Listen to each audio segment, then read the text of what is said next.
Hi everyone, welcome back to the Ask Mike Show. Mike here as your host as always, and today I'm joined with Wade Lightheart in the studio. Wade, thanks for coming on. Great to be here. Thanks for having me. So I heard that you started off life as a natural bodybuilder. So share your origin story around health and fitness, because I have one. Lots of other bodybuilders I'm sure have one. So what's yours?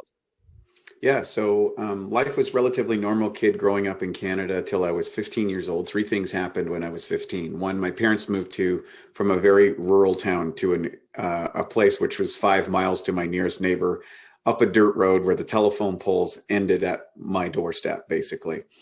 And so I was isolated and away from my community, away from my friends, away from all these sort of stuff. And it was they were caretakers of a resort, which was nice. However, I had a lot of time on my hands, and so I needed something to do. I had a lot of time to reflect, a lot of time to think, and also a lot of time to do something. So I needed to something to do. Second thing happened is my sister, who was 4 years my senior, was diagnosed with Hodgkin's disease, which is a form of cancer of the lymph nodes. And over the next 4 years, which was basically my entire high school career, I watched her go through the medical model before she died at the age of 22. Oh. What impact that had on me was your life isn't guaranteed and your health is not a guarantee. And I had this, we would take her home from the hospital, and, we'd take her treatment, and we'd have to stop maybe 6, 7 times on the way home. So she would vomit from the chemotherapy treatment. In my teenage self, I remember thinking to myself, the treatment seems worse than the disease. I don't know if this makes sense. Well, how do you actually get health? Because I would think it just, in my naive kind of way, is like, if you want more health, you should do healthy things. I couldn't figure out how doing things that made you sicker was going to somehow make you overcome a disease. So the third thing that happened was and this all started in a very short window of time, over maybe a period of a month or two. She gave me a bodybuilding magazine that had Troy Zuclato on the cover. It was a blonde guy like me who had just won Mr. California, and he had 2 pretty girls in bikinis on the cover. I can still see it in my mind today. And, I was like, wow, if I get these muscles, I could be attractive to girls and all that sort of stuff. So I set about building a gym in my barn. We had a barn out there, and I would go out and train every day in this barn.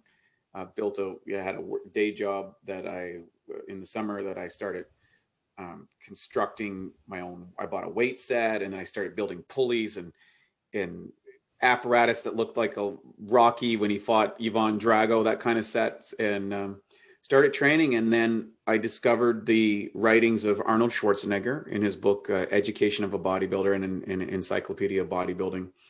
And of course, Arnold was the most famous person in the world. He was the #1 box office hero. He was, this hyper masculine guy and had won all these Mr. Universes and Mr. Olympias and stuff. And I was like, wow. And in that book, he said 3 things that changed my life. He says, you can achieve anything in life if you have hard work, self-discipline, and a positive attitude. And he said that all his success was founded in the principles that he learned by bodybuilding. And I said, wow, everybody I know works hard. Like, very rural area, it's hunting, it's fishing, it's the lumber industry, manual labor, oftentimes high risk, very extreme conditions, and people are tough there, and they work very hard. But self-discipline and a positive attitude was not anything anybody in my influence told me about. And so I started training and believing everything that Arnold Schwarzenegger told me through his writings and his books, and started following all the current athletes.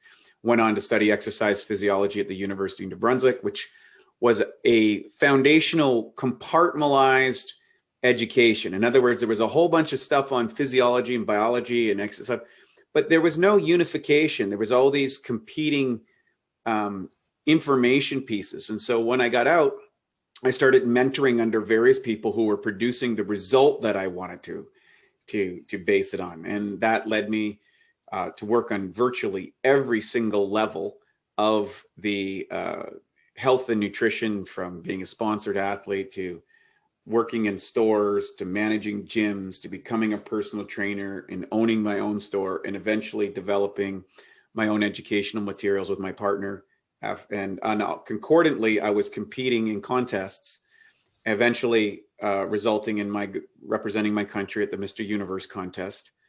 And after that contest, I had a physical disaster. I went from Mr. Universe to Mr. Marshmallow. I gained 42 pounds in 11 weeks after that contest. And I met a doctor by the name of Michael O'Brien, who had, he was in his 70s. He was super vibrant. He was just the picture of super health and vitality. I never met a more vital person. And I certainly not as a senior citizen, but at any level, this guy was amazing. And he was smart, and he had cured himself of cirrhosis of the liver and colon cancer. And he'd helped Bernard Jensen recover from cancer, who wrote about it in his book, Come Alive. And he had all these incredible stories. And he started, and I went to him and said, well, what happened to me? I've got the best trainer. I've been following this for 16 years. I've got Spartan discipline. I'm doing everything right. What's going on? And he said, well, Wade, you've learned to build the body from the outside in. I'm going to teach you how to build the body from the inside out. And way back in 2004, I started learning about the microbiome and enzymes and probiotics and mineralization and the technological innovations that had compromised our food and the chemicals that had disrupted our digestive ability, and how all of these things had created this result, and how, more importantly, how I could change that. And so I followed his program. I literally, I took all these enzymes and probiotics and rebuilt my digestive system that had been wrecked from the performance diet that I was following. And within 6 months, not only did I get my physique back, I got my health and vitality to a level I had only dreamed of. Matt and I started an online business at that point in the bodybuilding world, where we started distributing information and teaching people the same things that I was learning, because I knew that they were going to end up with the same result I was if they followed this performance-based model. We wanted to address their health and as well as their aesthetic ideas. Yeah. And we gathered over the next 4 years, we had, I think, 15,000 people that we worked with. Wow. And from that, we got a lot of information that we were able to kind of optimize these programs. I had retired from bodybuilding after the Mr. Universe, and I made a comeback on a very short period of time. Won a couple more national titles, went to the world championships, went from 13th to 5th. I had terrible genetics. So, 1 and 2 were certainly out of my range. Those guys were just a different ball game, but I got to the best that I could in the world out of science, out of determination, and out of a little bit of luck. And from that point, I started spreading that message ever since, which is now coming into popularity. Almost every single bodybuilder at a high level uses enzymes in their digestive system. Probiotics are now in vogue in virtually every store in the world. And I like to think that we started that trend a long time ago, before anybody was talking about it. And of course, now our company addresses all of those things that we've been continuing ever since. So what were the main changes? Because from the outside in, I imagine a lot of it is based on the aesthetics. As someone that keeps reasonably healthy, yes, anyway, just for myself, it's a different style of training, from health to like performance to aesthetics. There's little changes, isn't there? It's not like, yes, I mean, there are similarities. You still got to do the work, but what you do and how you do it and all those things are all like slight changes. But when you think about health and then you decided to go, right, I'm now going to try and compete again. I'm going to go back into the sort of competition bodybuilding world. What were the main shifts that you made from the health side, looking after yourself, getting back on the horse, so to speak, and then making the shift to bodybuilding? Did you add things to the health stuff, or did you make changes? And what was the difference between getting your health back and then deciding to make the shift back into the bodybuilding world? Yeah, great questions. And I would say we have what we call the BIOptimization triangle. And BIOptimizers is all about biological optimization. We're dietary agnostic. We believe that you should select a diet based on whatever your goals are, performance, health-wise, lifestyle, spiritual-wise, and stuff like that. And we wrote a book, kind of our principles, called the Biological Optimization Blueprint, to kind of show our methodology of how we go about that. We're both physiologists and trainers and kinesiologists, Matt and I, that founded the company. So there's three areas where people get attracted into this industry. Aesthetics is the first one. We want to look better. We want to, meet the Instagram model, or be on the cover of the magazine, or be in the show, or recognize generally. And that's usually dealing with sexual preference, aesthetics. That's the first reason. Then people fall into another category, which is performance. So as life goes along and you have a business career, and you maybe have a home family life or whatever, you're deciding, like, I need to be at my top this many hours a day, and I'm going to adopt a lifestyle that is going to help me perform. Now, one of the dangers that happens in both aesthetics and performance, and this is what happened to me, is I made choices to perform at a certain level, which had unforeseen consequences. And I'll go back in time. Just here's something that I think people need to recognize, is when they did the Dublin inquiry after the Ben Johnson positive drug test at the 1988 Olympics, they interviewed Olympic gold medalists, or Olympic athletes, excuse me. And one of the questions was, if you were able to take a drug that was undetected and would guarantee you a gold medal, but you had a 95% chance of dying in the next 5 years, would you take it? 95% of the participants said yes. Wow. So as a society, we celebrate excellence through performance in athletic endeavor, professional achievements, on video and stuff like that. But I don't think few people recognize what the potential long-term consequences of that excellence is. Now, I'm not here to condemn that. That's fine. And I'm a libertarian in believing that we should do this, but I'm not into sharing with people some pie in the sky idea. When I went to the Mr. Universe, I made a conscientious decision not to go around the drug testing protocols, which most of my competitors were doing. And my coach said to me, you understand that your likelihood of winning this contest is zero if you are not willing to do these. We can mask those drugs if you want to take them. But I was on a different trip by that time. I was like, no, I don't want to go down that road. I want to see where this goes. And it turned out it was a good choice, because I didn't do drugs and I was a vegetarian competing, and I made some mistakes on that. But that led me to some other discoveries, which kind of launched our brand, because it was unusual that you had a drug-free vegetarian bodybuilder competing at the world championships. That people were like, well, that's crazy. How'd you do it? And where to answer your question, after that universe contest, we had those 4 years in between, we started addressing the health side of the equation. How could I perform at a high level? How could I achieve these aesthetic goals? Because world championships in bodybuilding is the pinnacle of aesthetics. So we were in a unique situation, is that we understood we could get the aesthetics and we understood the performance parameters, but how do we do this in a healthy way without compromising ourselves? That took us a number of years to figure out, which we did. And when it comes to a health standpoint, is you're mitigating what you want to do from a performance level by also looking through the lenses, what is the impact of my long-term health? Everybody ends up in the health equation sooner or later. And, you look at professional, and what I think a lot of people misidentify is they see fitness as health. And I would say fitness is a component of health.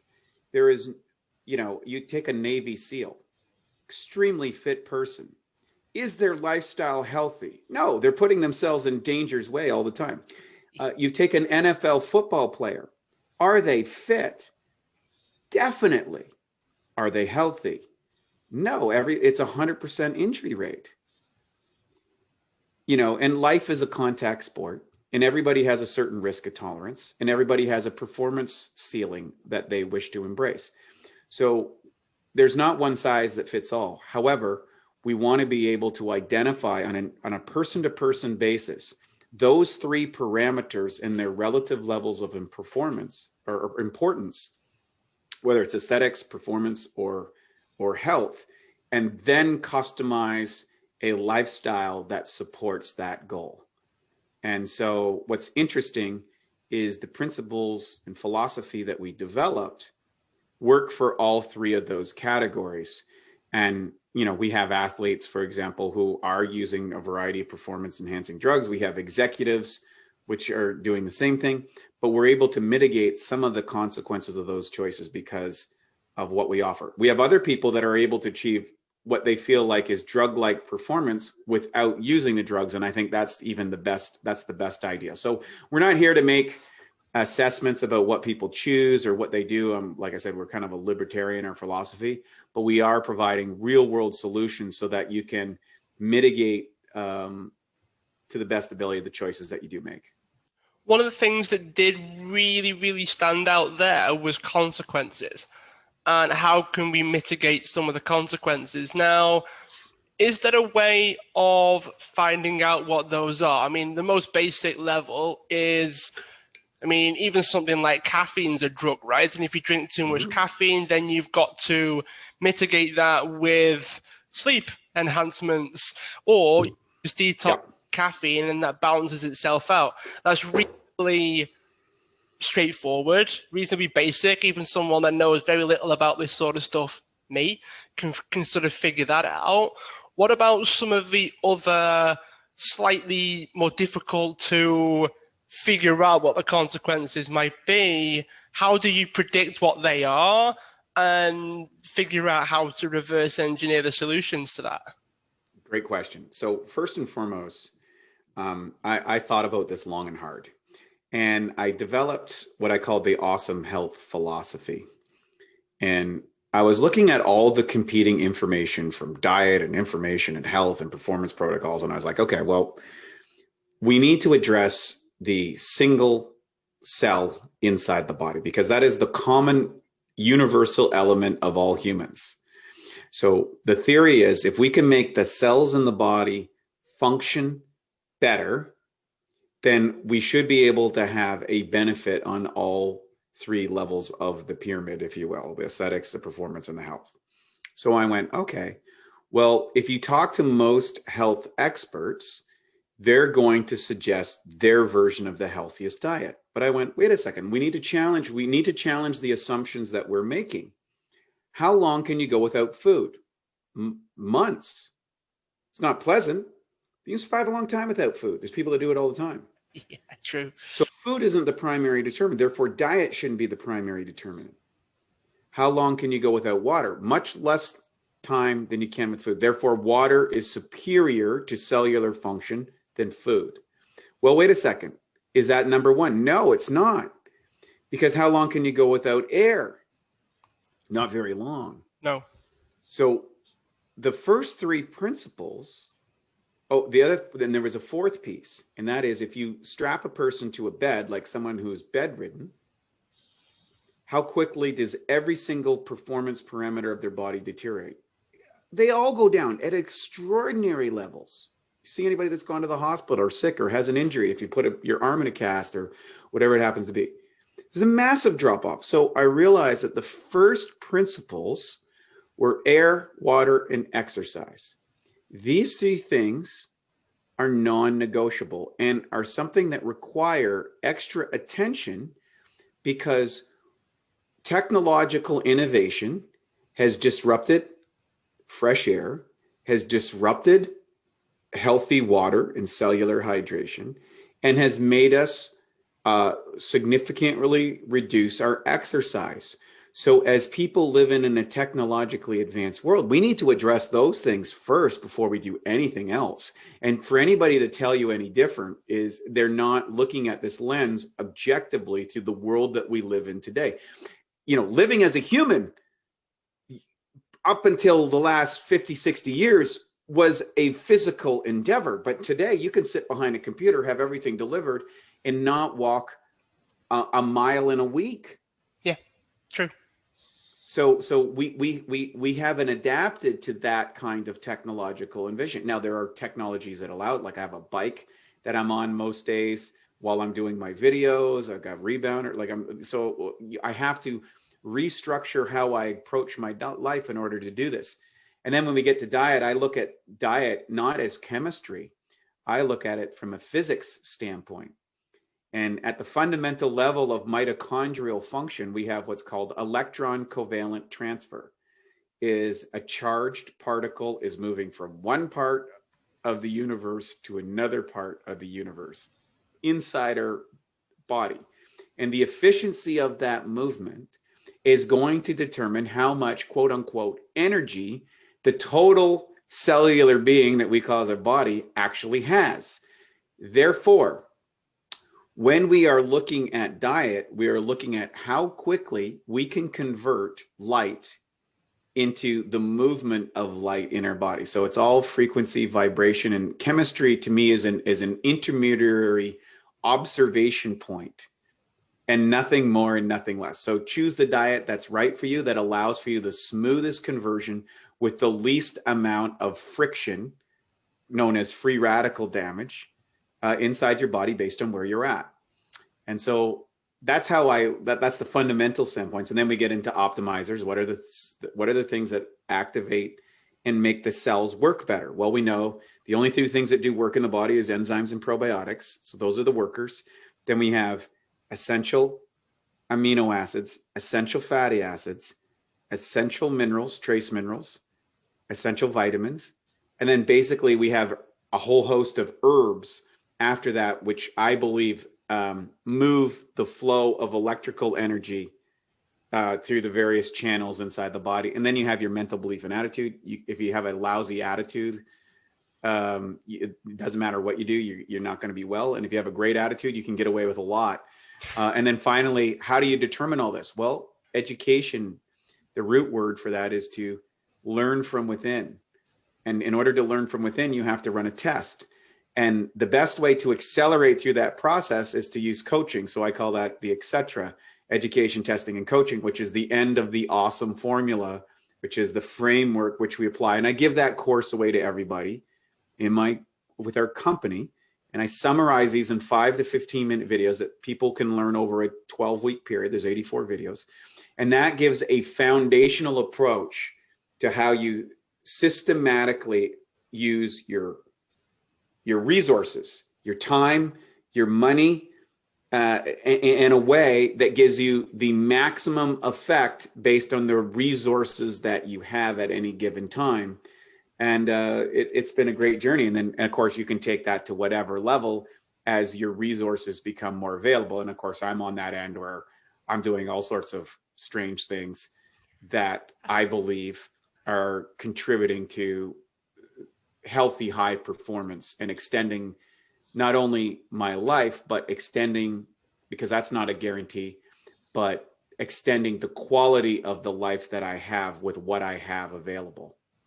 It's interesting that you bring that up, actually, because there's a difference between just living longer and then being able to still do things with that length of time that you have. So it's not really worth having an extra 10 years if you're sort of bedridden and your joints are aching and you can barely breathe. It's a very difficult conversation to have with some people, because there are people that help others pass away because they can't live. They can't life, right? So there are people out there that would rather have it end earlier because of their condition. And then there are people that live really well that want it to keep going. So I think that's a very interesting conversation, isn't it? Around, it's more about your health and your vitality and probably a bit of performance, but then you want that to keep being relatively high as you age. Yes. And then there's also the person who is, say, maybe they're a mountain climber, or they're a surfer, or they're involved in a contact sport like the NFL, where oftentimes the damage afterwards is for the life. But they've determined, I'm willing to accept the long-term consequences or even the shortening of my projected lifespan, because I believe that the value of the risks that I'm taking to this gives more meaning to my life than the duration of it.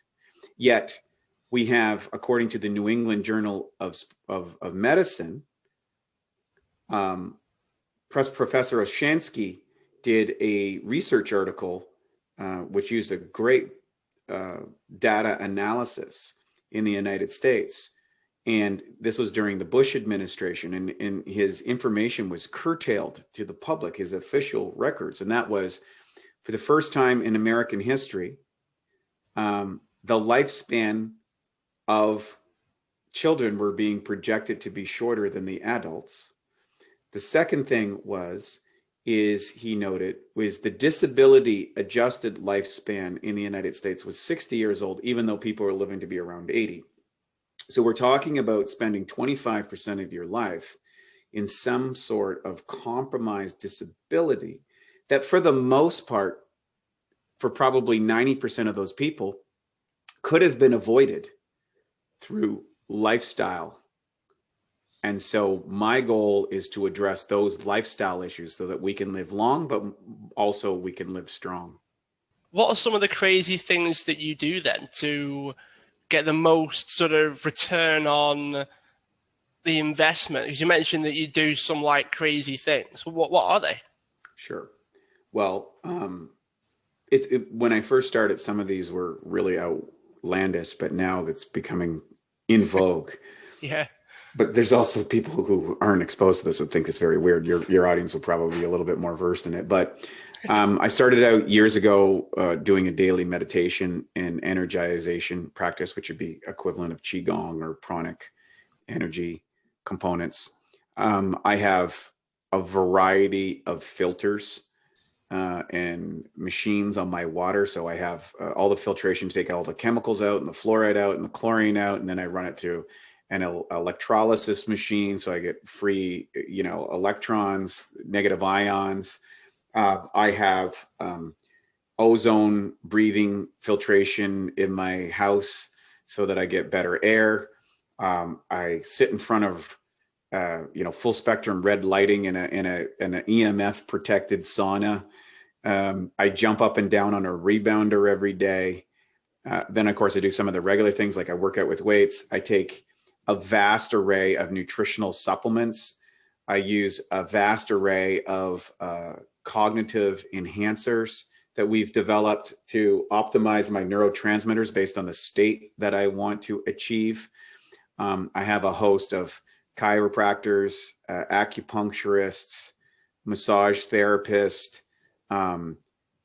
energetic healers, you name it. I'm off to some other thing to experiment with what it is, psychologists, you name it. Anything that I can see might be something integrating into my complete profile. We do tapping to remove traumas. We go to brain training in order to rewire our brains to develop new capabilities and skills, increase our EQ and our IQ simultaneously. I've done a variety of different plant medicine journeys to experiment with traditions in other cultures. I've experimented with Ayurvedic practices, which are sometimes extreme in order to detoxify the body.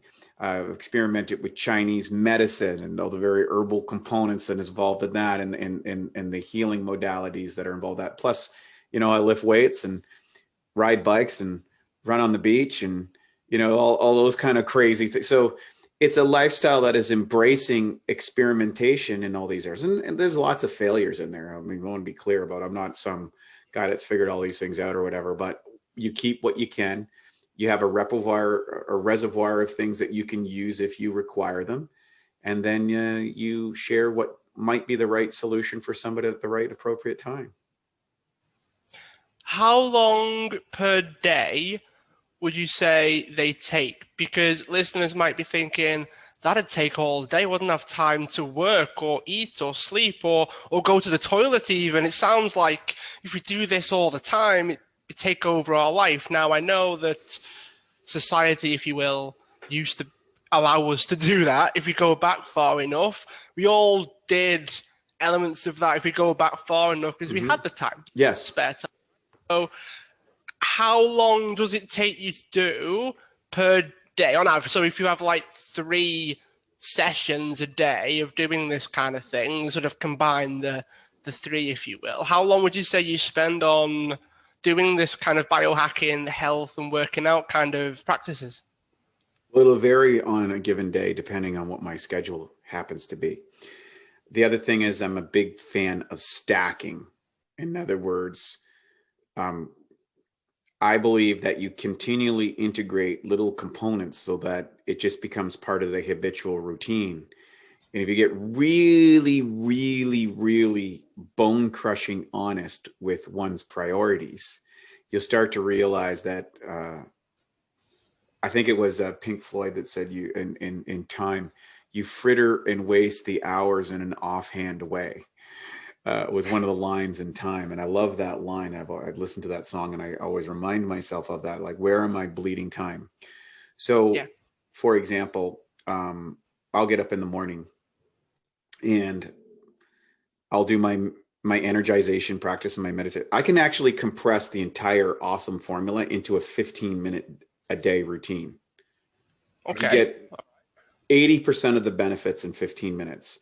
And that would be, I would simply get up, go downstairs, drink 1 liter of water, ionized water with my vitamins, my minerals, take my enzymes, my probiotics, my nootropics, all that sort of stuff, all the essentials, go upstairs on my roof where I got my rebounder, jump for 15 minutes a day doing deep breathing exercise in the sunshine with a little affirmation and some great music on in my podcast. And that's it. If every person on the planet did that, we would change the trajectory of the healthy life expectancy of the population by at least 10 years. No question in my mind. Now, to get specific on my own self. So let's talk about this morning. I got up this morning. I spent probably 30 minutes in my meditation practice through my energization and meditation. I was doing my meditation inside my infrared sauna. So I had this full spectrum, or actually full spectrum, it's more than infrared. There's a whole series of lights on that. And so I'm in there doing my energization and doing my meditation practice. So I'm stacking that. Then I get up and I want to do some low resolution cardio. So what do? I walk down to Bulletproof while I'm listening to a podcast to educate, which is relative to my business, right? So I walk down there. I got a Bulletproof coffee this morning that kind of turbocharges the nootropics I took. I come back and then I'm at work, and I'll work all day this afternoon around 3 o'clock. And so I got up, say at 6, and I was at my desk by 8:30, and I'll work all through the day. I had a protein shake, and with my Bulletproof. So I've got my fats and my protein. I haven't eaten anything else. I'll eat around maybe 2 or 3. I'll go back to the gym and probably work out for 45 minutes in the gym. It'll be a weight workout that I like to do. Not everybody likes to do weights. I like to do it. And then I'll walk back home and that's it. Or I'll do the work. If I'm pressed for time, I do it on my home gym upstairs. I got a home gym upstairs on the roof. So I'll do it then. So I would say for me, it's 1 to 3 hours a day, right? If it's a good day, it's 3. If it's a poor day, it's 1. If it's a terrible day, it's 15, 20 minutes. But even then, it's so much of this is baked into my lifestyle that even where I live, like my work is at where I live, it's downstairs in the studio office. My gym is upstairs. I can get a workout upstairs. So I've altered my life, my living experiences, and what I do so much that it just fulfills my lifestyle components, and there's very little waste in the form of time. For those that are listening, I have put either a Google result of what Wade's spoken about with the different aspects of like the sauna, the coffee, the rebounder, all those things. I've put some sort of resource in the show notes for those that are curious, those that have the more experimental mindset around health. And I have the same sort of thing in that because I've actually got health conditions as well. So from an early age, it's been sport, it's been exercise, it's been baked into my life. So I think that people tend to have a starting point in terms of what revolves around their life. So unfortunately, tends to be work first. Correct. I was fortunate. You seem to have built similar in that health was there either first or you realized how much of a priority it was that you shifted the scale in that health is allowed, if you will, to be a big priority. Now, having said that, 1 to 3 hours when you might work for 8 to 10, depending on like travel back and to and all those things, you could still fit in something. And you mentioned the 15 minutes a day sort of stacking is just a nice way of saying multitasking. For those of you that are a bit more, what does stacking mean? Multitask. You walk while you're doing something, you're in the shower doing something, there's that element to it as well. And I think that even if they just take your 15-minute strategy, your 15 minutes sort of don't have a lot of time, what can I do? Just reeling off what that 15 minutes would look like, I think people would get a lot from that, as you said. Is there anything in particular that because you've gone through a lot, anything in particular that you would say got you the best return on the investment? So even if you think if you think money wasn't an object, because if it's a priority, you're probably prepared to invest in it. Yep. What was, let's say, top 3, if you could think of 3, or like, when I do this, it moves the needle more than the others? Yes. The 3 things I mentioned right off. So I would get a mini trampoline, which anybody can use in their own home and leverages acceleration, deceleration, and works every single cell in the body, not just your muscles. So, and it doesn't matter your impact level. It's very, very safe. I use Dave Hall's Salercizer. Awesome. I have a water ionizer by Enagic, which I spent about $4,500 for 13 years ago. I spent about $150 on filters, and I have a pre-filter that costs around $500 for that to get all the other stuff out. But if you look at it, so over 13 years all in, with the filter changes and everything, that's maybe $6,000. I don't buy bottled water. Bottled water is $2, $3, $4, sometimes $5 a bottle, depending where you're at. So the value of return, I've saved money, I've improved the environment, and I got a way superior source. It also makes oil, it'll emulsify oil. I can change the pH so it'll emulsify oil. So I get oil-based pesticides off my food, which you can't get off otherwise. I can make cleaner with it. I can make disinfectant with it. This is an all-purpose health device that made a massive impact in my life. One of the best investments I've ever did. I think the cultivation of a mindfulness practice of meditation, deep breathing practice in itself, whether you're doing box breathing, whether you're doing Wim Hof breathing, whether you're doing pranic breath or Qigong or whatever, probably nothing moves the needle as far as my mental well-being as that. And so, and understanding the principles allows me to combine all of those into that 15 minutes a day. So when I do that 15 minutes, I drink the water, I put my vitamins and minerals on, I take my enzymes, I take my probiotics, I take my essential fatty acids, I take my proteins, I take my healthy carbohydrates, I drink it all, I jump up and down and detoxify my lymphatic system and pump oxygen into the system. So in 15 minutes, I've compressed all of those things I talked about. You can't be unhappy jumping on a rebounder. It's not possible. You just automatically start to feel good. Yeah. And so that compression of literally my life's work into that 15 minutes will transform anybody's life. And the whole thing would probably cost a person in the course of their lifetime less than $10,000. What a great deal. It sounds pretty good, actually. I mean, when I go back to my sort of younger years, I used to love the trampoline. I know there are people listening going, so we just bounce on a trampoline? And Yes. one of the issues that people might have is it seems a bit like eye roll, like, if you will, in inverted commas. And I think Correct. one of the issues that I think is worth addressing just for now, just because you've mentioned it a lot and it's one of your top bang for your buck, if you will, is I'm aware of some of the reason why people do it. But as you're here, for people that need to know, why use a rebounder? Yes. So years ago, I met a fellow by the name of David Hall. And what was very interesting about him, he was in his 50s at the time. He was absolutely shredded. His body fat level was at what I would call a world championship bodybuilder level, which is like, very single digits.